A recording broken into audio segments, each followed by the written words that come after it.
नमस्कार, मैं डॉक्टर श्वेता पांडे, बुंदेलखंड विश्वविद्यालय सहायक आचार्य ललित कला संस्थान। आज मैं आपको ललित कला संस्थान द्वारा आयोजित जो कार्यशाला चल रही है भित्ति चित्रण की, उसके बारे में बताऊंगी। इस कार्यशाला में हमारे विद्यार्थियों, जो चयनित विद्यार्थी हैं, उनके द्वारा विश्वविद्यालय की दीवारों को सौंदर्यीकरण करने का कार्य किया गया है। आप जब विश्वविद्यालय में प्रवेश करेंगे तो आपको रंग बिरंगी दीवारें दिखाई देंगी और आपको एक कलात्मक माहौल का परिचय देंगे। इन रंग बिरंगी दीवारों में आप देखेंगे कि बुंदेलखंड से संबंधित चित्रों का अंकन किया गया है, जिसमें बुंदेलखंड की ऐतिहासिक विरासत को दर्शाया गया है। साथ ही जो भौगोलिक महत्वता है और ऐतिहासिक महत्ता है, उसके बारे में भी परिचय कराया गया है। इसके साथ ही बुंदेलखंड में होने वाले विभिन्न लोक कलाओं को भी चित्रों के माध्यम से दर्शाया गया है। इन चित्रों को बनाने में छात्र छात्राओं ने अपना पूरा सहयोग दिया और हमारे जो चयनित विद्यार्थी हैं, जिन्होंने इस कार्य में अपनी सहभागिता दी, वो बीएफए प्रथम वर्ष से लेके एमएफए फाइनल ईयर के सभी विद्यार्थियों ने, जिनका चयन किया गया था, उन्होंने अपना सहयोग दिया। हर वॉल में कम से कम 5 विद्यार्थियों का एक ग्रुप था, जिन्होंने मिलकर तैयार किया और मुझे लगता है कि हमने कुल मिला के अभी तक 30 के आसपास जो वॉल पैनल हैं, उनकी पेंटिंग तैयार करी है। इस कार्यशाला का निर्देशन मेरे और श्री दिलीप सर हैं, जो उनके निर्देशन में दिया जा रहा है और हमारे विभाग के विद्यार्थी इन चित्रों के ज़रिए अपनी कलात्मक जो दृष्टिकोण है उसका परिचय हम सभी तक करा रहे हैं। और इसके साथ ही मुझे बताने में ये भी बहुत खुशी होती है कि हमारे छात्र न सिर्फ भित्ति चित्रण के कार्य में ही, बल्कि रंगोली हो गया, on spot painting, poster, photography इत्यादि जो गतिविधियां हैं कलात्मक, उन सभी में अपनी प्रतिभागिता निरंतर देते आ रहे हैं और उसका परिणाम भी काफ़ी अच्छा आता रहा है। और हमेशा ही जो भी राज्य स्तरीय प्रतियोगिताएं हों, राष्ट्रीय स्तरीय प्रतियोगिताएं हों, उनमें अपना स्थान दर्ज कराते आ रहे हैं। मैं इन सभी विद्यार्थियों के प्रयास की सराहना करती हूँ और ये भी एक सूचना आप तक पहुँचाने में मुझे खुशी हो रही है कि जितने भी हम लोग यूथ फेस्टिवल का आयोजन होता है, उसमें हमेशा ही ललित कला संस्थान की जो टीम है वो हमेशा अपना अच्छा स्थान लाती है और कई बार हम लोगों ने ऑल ओवर चैम्पियनशिप को भी अपने नाम किया है। तो हमारे इन विद्यार्थियों का प्रयास, हमारे शिक्षकों का प्रयास निरंतर रहता है, जिससे कि हम कला की विभिन्न गतिविधियों में तमाम हिस्सेदारी करें और उसमें अपना स्थान लाएं। छात्रों को हम हर तरह की जो हम कला की विधाएं हैं, उनसे परिचय कराने का प्रयास करते हैं। अगर आप विभाग में आएंगे तो आपको स्कल्पचर से लेकर के फोटोग्राफी या लोक कलाएं, हम इन सभी का संरक्षण करने का प्रयास करते हैं और बच्चों को ज़्यादा से ज़्यादा विविधता के साथ सीखने पे ज़ोर देते हैं। और एक टाइम आता है जब वो मास्टर की डिग्री लेते हैं, तो हम पूरी कोशिश करते हैं कि वो अपने मौलिक चित्रों को बनाएं और अपना एक सिग्नेचर स्थापित करें, अपनी एक पहचान स्थापित करें। और इस कार्य में हम सभी धीरे धीरे सफलता की ओर बढ़ रहे हैं और हमारे बहुत सारे छात्र हमारे नाम को आगे बढ़ा रहे हैं, इस बुंदेलखंड विश्वविद्यालय के नाम को आगे बढ़ा रहे हैं। मैं इन सभी उपलब्धियों के लिए और मार्गदर्शन के लिए अपने माननीय कुलपति जी का बहुत आभार व्यक्त करना चाहूँगी, क्योंकि उनका ही ये विश्वास है और उनका ये मार्गदर्शन है जिस पे हम सभी को मौका मिलता है अपनी कलात्मक गतिविधियों को आगे ले जाने का। और इसके साथ ही मैं अपने विभागाध्यक्ष को भी बहुत बहुत धन्यवाद देना चाहूँगी, क्योंकि उनका निर्देशन, उनका मार्गदर्शन हमें हमेशा प्राप्त होता रहता है अपनी गतिविधियों के लिए। मैं उन सभी विद्यार्थियों को अपना ढेर सारा स्नेह, ढेर सारा प्यार, कि आप इसी तरह से विभाग के नाम को रोशन करें, हमारे नाम को रोशन करें। धन्यवाद।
नमस्कार सर, बुंदेलखंड पे आपने मेन फोकस कराया है। क्या कहेंगे कि बुंदेलखंड को बच्चों को ज़्यादा मोटिव करना चाहिए? हमारे बच्चे बहुत से ऐसे बाहर से भी आते हैं और यहाँ के भी कि जो अपनी कल्चर को नहीं जानते हैं। तो इसलिए अपने कल्चर को और अपने जो भी कलाकृतियाँ यहाँ बनी हैं, उनको रिप्रेज़ेंट करते हुए उन्होंने इसको बनाया है। तो क्या विश्वविद्यालय के ऊपर भी इस चित्र जो आर्ट बनी हुई है, इससे इफ़ेक्ट पड़ेगा कि बच्चे और आएँगे यहाँ? हाँ, बिल्कुल आएँगे, क्योंकि एक विधा है ना, हमारे यहाँ फाइन आर्ट है, तो यहाँ आने के बाद चित्र देखने के बाद लगेगा कि हाँ, ये विभाग यहाँ है और जैसा कि जीवित अवस्था में है। जैसा कि हमने देखा है कि चित्र होते हैं बोलते हुए चित्र। खैर चित्रों को कहा जाता है कि उनकी अपनी भाषा होती है। बिना कहे, बिना सुनाए वो अपनी बात कह देते हैं। तो आपको जैसे बच्चों का इसमें उत्साह किस तरीके का लग रहा है कि बच्चे इसमें रुचि ले रहे हैं? नहीं, बच्चों का उत्साह है तभी तो इतना ज़्यादा बना है और क्रिएटिव ढंग से बना है। तो क्या जो हर साल बच्चे आते हैं वो ऐसे ही क्रिएटिव होते हैं? नहीं, बच्चे जो आते हैं हर साल क्रिएटिव होते तो ये जो विश्वविद्यालय फंडिंग होगी कि ये जो स्टूडेंट्स को अपने आप ही सेल्फ करना? नहीं, नहीं विश्वविद्यालय। जो ऊपर बच्चों का बस मेहनत है। अच्छा, ये बच्चों का मतलब एक आपका ये भी बेस होगा कि बच्चे सीखें इससे हाँ, कुछ? बच्चे प्रैक्टिकल करें और सीखें, इसी वजह से वो बाहर अगर मार्केट में काम करना चाहें तो वो काम कर सकते हैं। ठीक है, धन्यवाद सर।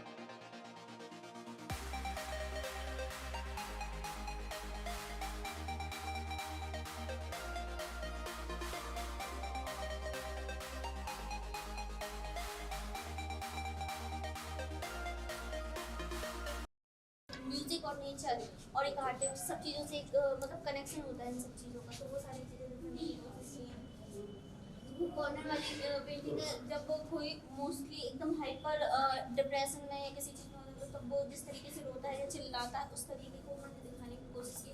और ये नॉर्मली जो इमोशन होते हैं ना वुमेंस के हेल्प डाई करना, ये सारी चीज़ें।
हमारे साथ आर्ट गैलरी के कुछ बच्चे हैं, उनसे जानेंगे क्या क्या इस आर्ट गैलरी में है। मेरा नाम मेघा कुशवाहा है और मैं मास्टर की फाइनल ईयर की छात्रा हूँ। इसमें सभी बैचलर से लेके मास्टर तक के सभी छात्रों का कार्य होता है, उसको प्रदर्शित किया जाता है। जो टीचर्स हैं जो कहते हैं कि आपको जो आगे प्लेटफॉर्म किस तरीके से बताते हैं कि आपके फ्यूचर के बारे में, कि आप अपना फ्यूचर इसमें देखें, तो आप फ्यूचर हम लोग आर्ट गैलरी भी ओपन कर सकते हैं। आर्टिस्ट है तो आर्टिस्ट भी बन सकते हैं, इसके अलावा टीचर भी बन सकते हैं, government teacher, private teacher, freelance art का वर्क भी कर सकते हैं। और काफ़ी जैसे फिल्म मूवीज़ में भी हम लोग काम कर सकते हैं, जैसे आर्ट डायरेक्टर होते हैं, असिस्टेंट आर्ट डायरेक्टर, काफ़ी तरह की इसमें जॉब होती है। कंपनीज़ में भी हम लोग को जॉब मिल जाती है, क्योंकि आर्ट जो है ना 2 टाइप का होता है, अप्लाइड आर्ट और ड्राइंग एंड पेंटिंग। तो इनमें हर तरीके का फोटोग्राफी से लेके डिज़ाइनिंग से लेके हर तरीके का काम इसमें हम लोग को सीखने के मिलता है। फैशन डिज़ाइनिंग, ज्वेलरी वगैरह हम लोग ये सारी चीज़ें हम कर सकते हैं। कहीं ना कहीं ऐसा होता है कि जो एक समाज में जो इमेज बनी हुई है कि कॉमर्स है, जो वैसा बोलते हैं कि बीए कर रहे हैं तो आर्ट कर रहे हैं, तो कोई इमेज बनी हुई है कि छवि जो थोड़ा है अलग है, तो उस हिसाब से क्या फैमिली में कोई दिक्कत आती है कि करने में कि नहीं हमें आर्ट करना है, तो फैमिली का सपोर्ट या टीचर का सपोर्ट किस तरीके से? ये मतलब जब हम लोगों को मोस्टली बीएफए के बारे में सबसे कम जानते हैं लोग, जब भी हम लोग उनसे बोलते हैं बीएफए तो वो समझते हैं BA, but it's a BFA. तो ये होता है कि जब फैमिली को भी बहुत समझाना पड़ता है, क्योंकि कुछ फैमिली तो सपोर्टिव होती है लेकिन किसी किसी की फैमिली को इसके बारे में नहीं पता होता है, तो बहुत ज़्यादा बताना पड़ता है। क्योंकि आर्ट एक ऐसी फील्ड है जैसे कुछ लोग तो समझते हैं, लेकिन कुछ लोग ये समझते हैं वेस्ट ऑफ टाइम, ये टाइम की बर्बादी है। लेकिन इसे वही समझ सकता है या तो जो एजुकेटेड हो या जो समझता हो इन सारी चीज़ों को। तो फैमिली से भी ये काफ़ी सारी प्रॉब्लम्स होती हैं, और टीचर्स का ये है कि टीचर्स हम लोगों के बहुत सपोर्टेड हैं, जो सपोर्ट करते हैं, हर टाइम पे बताते हैं इन सारी चीज़ों के बारे में। क्या आपको ऐसा लगता है कि गवर्नमेंट को इसमें और कुछ करना चाहिए डेवलप, कि हमारे फ्यूचर के लिए, या जो आर्ट में अपना फ्यूचर देखते हैं, तो जैसे आप फाइनल ईयर के स्टूडेंट हैं, तो जो ये जो डिपार्टमेंट है इसमें और जो बच्चे आना चाहें? गवर्नमेंट से मैं यही चाहूँगी कि वो ज़्यादा से ज़्यादा फाइन आर्ट्स के इंस्टीट्यूट हो सकें खुलवाएं, और अगर करते भी हैं तो हर जगह पे है ना एक आर्ट गैलरी, जो फेमस आर्ट गैलरी होती है तो हर जगह पे हो। क्योंकि ज़्यादातर अगर हम लोग को फेमस आर्ट गैलरी चाहिए तो हम लोग को दिल्ली, मुंबई, कोलकाता, पटना ऐसे जाना पड़ता है। तो अगर हमारे हर एक डिस्ट्रिक्ट में आर्ट गैलरी जो फेमस होगी तो हम लोगों को ज़्यादा स्ट्रगल नहीं करना पड़ेगा, ये हम लोग को बेनिफिट हो जाएगा गवर्नमेंट की तरफ। आप अपने जूनियर्स जो आपके जो आने वाले जो और बच्चे होंगे उनको आप क्या कहना चाहेंगे कि मतलब यहाँ पर आएँ और क्रिएटिव बनाएं? मैं अपने जूनियर्स को बस यही एडवाइस दूंगी कि मोस्टली काम पे ध्यान दें, क्योंकि ये एक ऐसी फील्ड है जहाँ पे कंटिन्यू हम लोग जितना काम करेंगे, जितनी मेहनत करेंगे, और मोस्ट इसमें होता है प्रैक्टिस। जितना प्रैक्टिस करेंगे और चीज़ों को एब्जर्व करेंगे उतना हम लोगों को ज़्यादा अच्छा रहता है। क्योंकि हम लोग जितनी सारी चीज़ें देखते हैं, करते हैं, sketch, drawing, painting, live work, और मतलब इसमें काफ़ी सारी चीज़ें हैं। तो रियलिस्टिक के साथ साथ क्रिएटिव भी हम लोग को करना होता है। तो जब हम लोग का रियलिस्टिक अच्छा होता है तभी हम लोग क्रिएटिव अच्छा कर पाते हैं। तो जूनियर्स के लिए यही एडवाइस है कि स्केचिंग के साथ साथ सारी चीज़ें करें, क्योंकि स्केचिंग मस्ट होती है इस फील्ड में। तो जैसे देखते हैं कि काफ़ी क्रिएटिव बनाया है बच्चों ने यहाँ पे, और भी जो है तो इस पे जैसे कहते हैं कि जो टीचर्स दिखाते हैं और जो बच्चे भी आएंगे तो हो सकता है कि कुछ नया सीखें जूनियर। जैसे आप अपने फ्यूचर में अब क्या करेंगे? फ्यूचर में मैं टीचर के लिए भी तैयारी कर रही हूँ, टीचर लाइन के लिए, और मैं प्रोफेसर बनने की पूरी कोशिश करूँगी, और मैं चाहती भी हूँ कि प्रोफेसर बनूँ। और प्रोफेसर के साथ साथ मैं आर्टिस्ट में कई जगह अपनी एग्जीबिशन करना चाहती हूँ सोलो, यहाँ तक कि मैं फॉरेन में भी चाहती हूँ अपनी सोलो एग्जीबिशन करना। इसके साथ साथ मेरे मतलब ड्रीम तो एक है ही कि आर्टिस्ट बनूं। इसके साथ साथ इस फील्ड में हम लोग को मनी की बहुत ज़्यादा ज़रूरत पड़ती है, जिसके लिए है ना पेंटिंग एक तरीके से हम लोग की सोल्ड नहीं होती हैं ऐसे।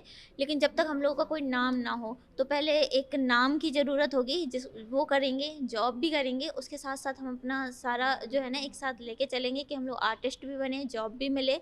और मतलब इसके साथ साथ मैं आगे जो जूनियर्स होंगे या कुछ भी हो उनको भी सपोर्ट कर सकूं, ऐसा कुछ सोच के चलती हूँ। क्या ऐसा हो सकता है कि गवर्नमेंट हो या जो हमारे जो सोसाइटी के लोग हैं, हमें ऐसा अच्छा मार्केट मिले, तो उससे क्या होगा? मार्केट मिलने से हम लोग को एक प्रॉफिट होगा कि मतलब जब हम लोग की पेंटिंग सोल्ड होंगी तो हम लोगों का एक जो होता है मोटिवेट होता है हम लोग। जब हम लोग की कोई भी पेंटिंग सेल होती है तो हम लोगों के और लगता है कि हम लोग और काम करें और अच्छा करने की कोशिश, मतलब कुछ नया करने की कोशिश करें कि सभी लोगों को पसंद आए।